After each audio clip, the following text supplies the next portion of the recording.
Hello everyone! In this video, we are going to tackle a common binary tree problem, level order traversal, but with a twist. We will learn how to traverse the tree from the bottom up. This is a great variation to understand how to manipulate tree traversal results. Let's first understand what we need to achieve. We are given a binary tree, and our goal is to return a list of its nodes' values level by level. The catch is the order. We must start from the leaf level at the very bottom and move upwards to the root. Within each level, we still visit nodes from left to right. Here is a visual example to make it clear. Consider this binary tree with the root 3. A standard level order traversal would give us 3, then 9 and 20, and finally 15 and 7. However, for the bottom-up approach, our output list starts with the last level, 15 and 7, then the next level up, 9 and 20, and finally the root level, 3. Let's compare this with what we already know. Standard breadth-first search, or BFS, traverses naturally from top to bottom. It follows the arrows down. Our bottom-up variation goes against the flow, moving from the bottom up. But notice something interesting. The nodes within each level are still left to right. It's only the order of the levels that is flipped. So, how do we solve this? Do we need a complex new algorithm? Not at all. The smartest strategy is to simply perform a standard breadth-first search to collect the levels normally. Once we have the full list of levels, we just reverse that list.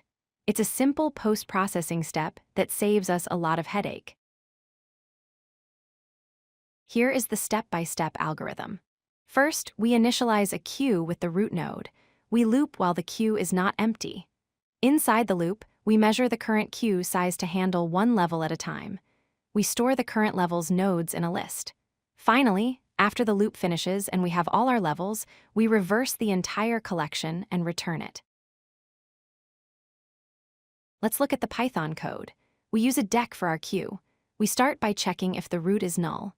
Inside our while loop, we iterate through the range of the current queue size, popping nodes and adding their children. We append the current level list to our levels array. The magic happens in the very last line. We return levels bracket colon colon minus 1 bracket, which creates a reversed copy of our list. Now for the complexity. The time complexity is big O of n because we visit every node exactly once. Reversing the list of levels is very fast relative to processing all nodes. Space complexity is also big O of n, as we need to store the output result, and our queue might hold up to roughly half the nodes in the tree at the widest level. To wrap up, remember that this problem is just standard BFS in disguise. You collect the levels as you normally would in a list of lists. Your final step is simply to reverse that outer list. This keeps your solution clean, readable, and efficient with big O of n time complexity. Thanks for watching. If you like this video, hit that like button and don't forget to subscribe. Visit codelucky.com for more such useful content.